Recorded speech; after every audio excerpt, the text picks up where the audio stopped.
What's up, guys? Welcome back.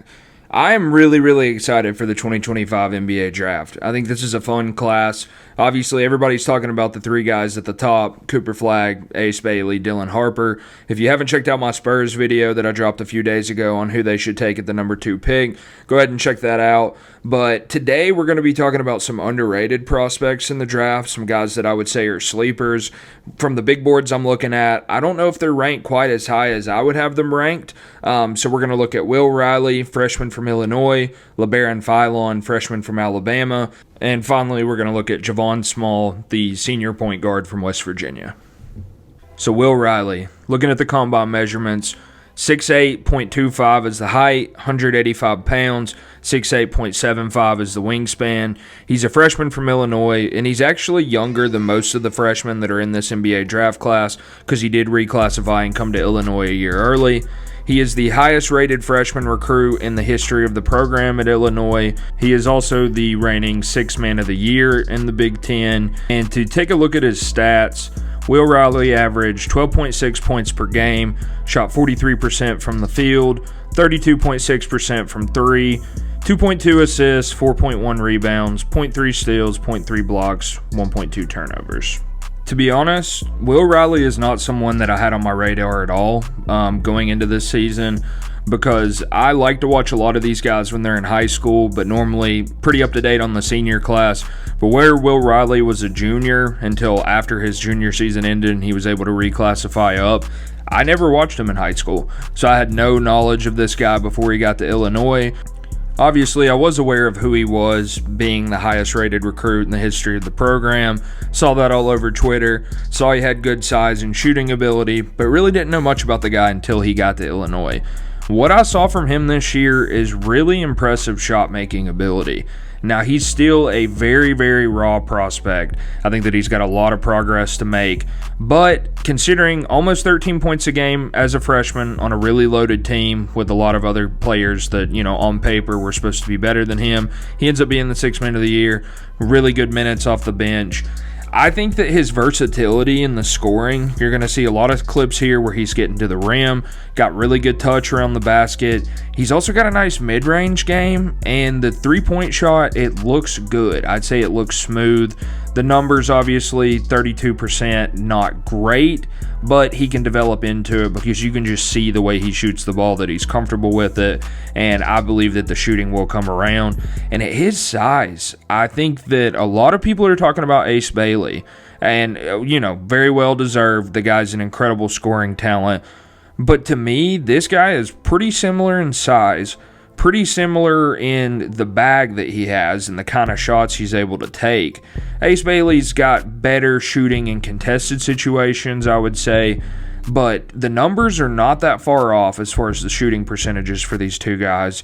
And to me, I'm struggling to understand why people are so, I wouldn't say low, but why they're undervaluing Will Riley, in my opinion. Because I'm seeing a lot of boards that have him somewhere in the 17 to 25 range. I think there's a legitimate chance that this guy could go in the lottery. I think that if the Spurs choose to take Dylan Harper at 2 and they are looking to add that wing at their 14th pick, this guy could be a target there. He's really young. He's got a ton of upside. And although his numbers don't show it, he did have a 16.1% assist rate this season, 1.83 assist to turnover ratio. And in some of these clips you'll see, he finds his teammates. He's good at moving without the ball. And I think that this is a guy that could fit well in that Spurs system. I think that there's going to be a lot of teams as we go through the process here that might fall in love with Will Riley. And I really like his potential.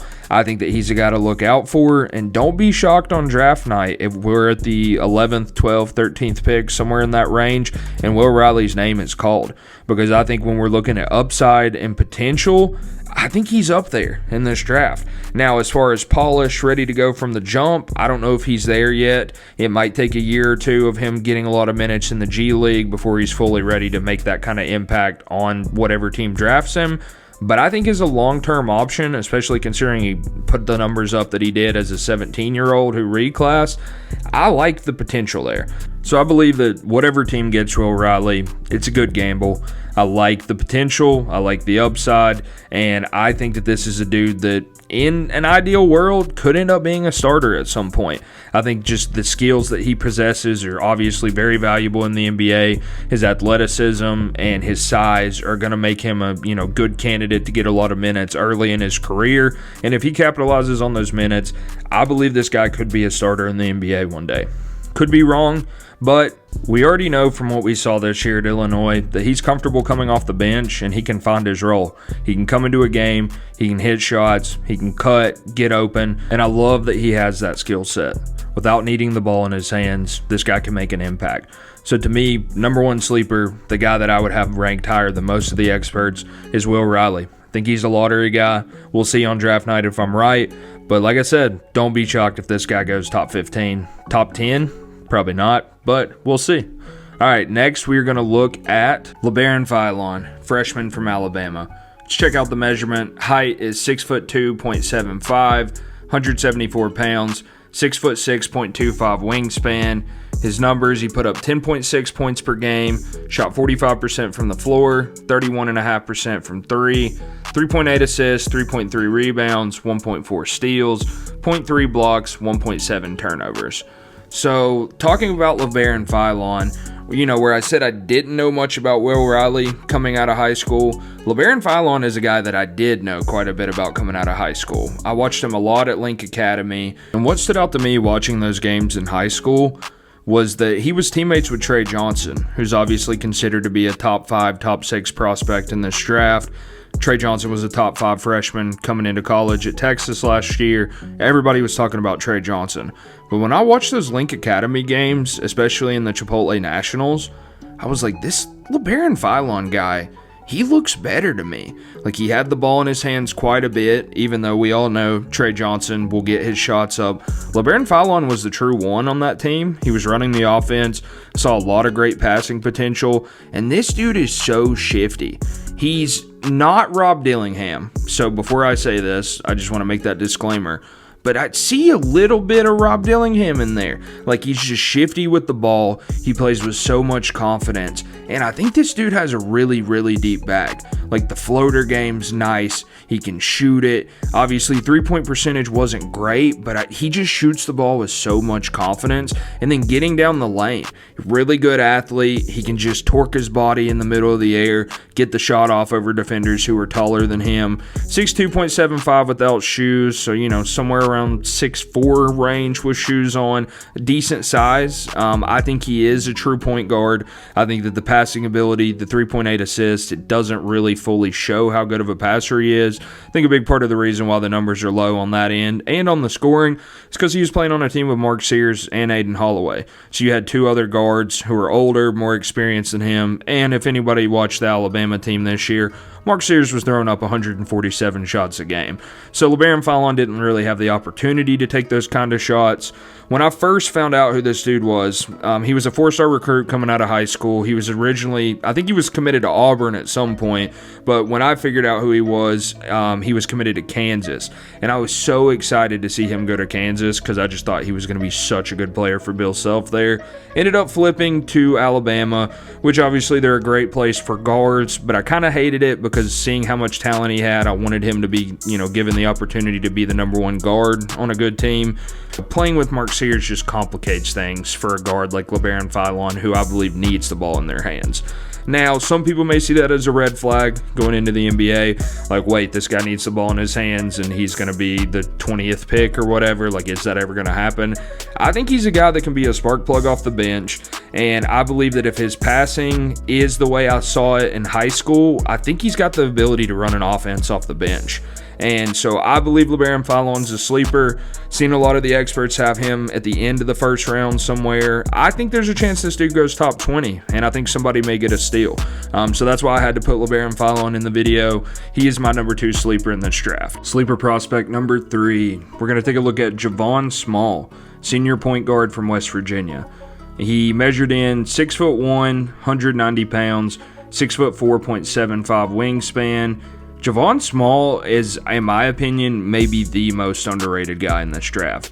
Put up 18.6 points per game at West Virginia, and this is a team that did lose their best player pretty early into the season. He was out for pretty much the whole year with Tucker DeVries. He shot 41.8% from the floor, 35% from three, 5.6 assists, 4.1 rebounds, 1.5 steals, and 0.3 blocks. 2.7 turnovers, but this is a guy that had the ball in his hands pretty much the entire game, every game. Pay attention to that 1.5 steals. You're going to see some clips of that in these highlights here. So when I talk about Javon Small, this is a guy that caught my attention early in the year. Some of the big games he had early in the season, specifically one that stands out to me is the Gonzaga game. This guy is just a true leader on both sides of the ball. He's a great facilitator. You're going to see a lot of great passing highlights in this reel. You're going to see some really, really nice steals where he just digs down and rips the ball out of people's hands. And overall, considering the number of shots he was taking, the shooting percentages are not bad at all. I mean, 35% from three, 42% from the floor. Pretty good. Obviously, doesn't have great size, only 6'1" without shoes on. But dude's got a pretty good frame. Not a skinny dude by any means. I think he can hold up in the NBA. And I think that this guy is a true point guard. He's well-rounded game, and he has all of the lead guard skills that you're looking for. And when I'm talking about Javon Small, one guy that comes to mind, although their games are a little different, is Scottie Pippen Jr. And we all saw how Scottie Pippen Jr. over the last couple years has developed into a pretty good guard. He played really, really well for Memphis this year when Ja Morant was out. And that's because dude just knows how to run an offense. He's, scrappy on defense, plays really hard. He makes the right reads, makes the right passes, and that's valuable.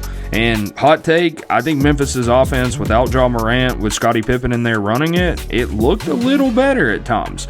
And I think that right now in the NBA, there's a noticeable lack of good quality backup point guards. And I think that that's something a lot of teams are looking for.